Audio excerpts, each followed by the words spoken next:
Para a corrida e pensando em evitar uma saia justa, um constrangimento para os pilotos titulares, eles cortam 500 giros da rotação do motor Cosworth no carro do reserva. Mas o cara vai lá e mesmo assim faz um pódio num dia em que os outros dois ficaram em 9º e 12º. Quer dizer, não adiantou nada. E você está em pequenas grandes histórias. Toda semana aqui no Splash & Go você já sabe uma pequena história sobre a Fórmula 1 ou não, desde que seja rapidinha, legal de contar, é bacana de saber.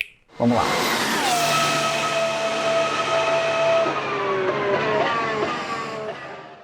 Mas antes, esse vídeo é patrocinado pela nossa parceira das quartas-feiras aqui no quadro Pequenas Grandes Histórias. Sim, eu estou falando da GP Parts. Um e-commerce, uma loja online especializada em peças e acessórios para o seu carro. Também chamado carinhosamente de seu possante, de sua nave, da sua viatura. E eu já vou avisar de cara, o link para o site deles está aqui embaixo na descrição. Por lá você vai encontrar o que há de melhor em filtros de ar, freios. Inclusive está aqui os freios da Brembo que eles colocaram no nosso cenário. Cintos, luvas e sapatilhas dessa Belt, eu inclusive já tenho as minhas. Além de peças para suspensão, as magníficas rodas da BBS e da Ozer Racing, que inclusive estão presentes na Fórmula 1, e mais uma infinidade de itens à pronta entrega que portanto vão num clique direto para o seu carro. E o site deles, que é fácil de usar e que o link está aqui embaixo, tem tudo em 10 vezes. Em 10 vezes, você sabe, fica sempre mais fácil, não fica? Ou se fica. Então, acabando aqui, você já sabe, dá uma passada no site deles que com certeza você vai achar alguma coisa do seu agrado e do agrado do seu melhor amigo. Eu tô falando, claro, do seu melhor amigo sobre 4 rodas, beleza? Então é isso. Vamos lá.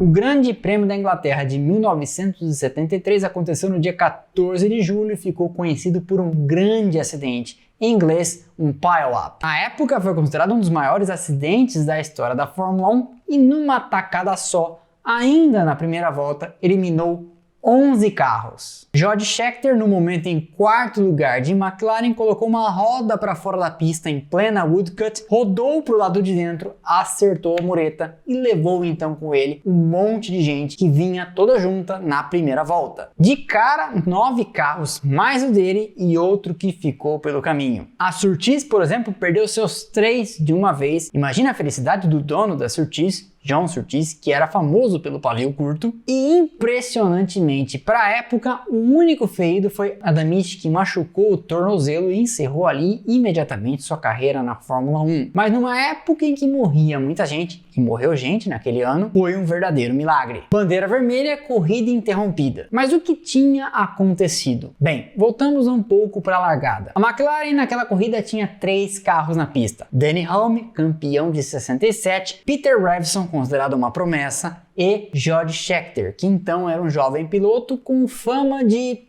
irresponsável. Hulme classificou o carro em segundo atrás de Ronnie Peterson e Peter Revson foi o terceiro. Scheckter classificou a outra McLaren em sexto. Na partida, as duas McLaren saem mal. Jack Stewart passa os dois saltando de quarto para segundo, ele ainda ultrapassaria Peterson na primeira volta antes da reta do hangar, e tentando resolver tudo na primeira volta, Scheckter se afoba, coloca uma roda de fora na Woodcut e aponta para o lado de dentro. E o acidente eu já expliquei, leva outros 9 carros. Fim de prova para ele e uma galera. Aquela tinha sido a gota d'água para muitos pilotos e donos de equipe que fazem então um motim, indo conversar com Ted Meyer, o então chefão da McLaren, e avisando: se ele continuar, a gente retira os nossos carros da próxima corrida e você vai ter que se ver com o promotor do próximo Grande Prêmio, que já tinha depositado a grana da participação. Antigamente era assim que as coisas funcionavam. Já sabendo da fama de irresponsável do seu piloto, Ted Meyer concorda e coloca Scheckter de gancho 4 provas. Para a etapa seguinte então, em Zandvoort, a McLaren corre com 2. Mas aí uma coisa acontece e torna disponível um baita de um piloto por uma crise na Ferrari. Jack Ickx, vice-campeão de 69 e 70, corria pelos carros vermelhos e ficou disponível para o Grande Prêmio da Alemanha em Nürburgring, porque a Ferrari, com um carro pouco competitivo, simplesmente decide não correr. Ted Meyer vê então a chance de contar com um cara que era considerado especialista no Inferno Verde, naquele imenso traçado de 21 km e mais de 200 curvas. Ickx é um dos heróis desse canal, eu não canso de dizer, aliás eu digo isso toda vez que posso. Foi 2 vezes vice na Fórmula 1, venceu 8 grandes prêmios, o que não é pouca coisa. Foi depois correr em Le Mans e venceu múltiplas vezes e cansado do asfalto, encarou o Dakar e venceu também. Entende pouco da coisa o cara. Ele pega a McLaren com quem nunca tinha tido contato e classifica em 4º no grid em Nürburgring. 7 minutos, 9 segundos e 7 décimos. Sim, 7 minutos. A pista tinha 21 km, como eu comentei. E os outros 2 titulares, Revson e Hulme, são 7º e 8º, com tempos de 7.15, ou seja, tomando 7 segundos do coleguinha. Uma luneta. Aquilo então gera um pequeno mal-estar dentro da equipe. Nossos pilotos estão tomando um pau de um cara que veio de fora e nunca tinha andado com o carro. Depois do quali então, e para a situação não ficar chata, já que os caras traziam patrocinadores, a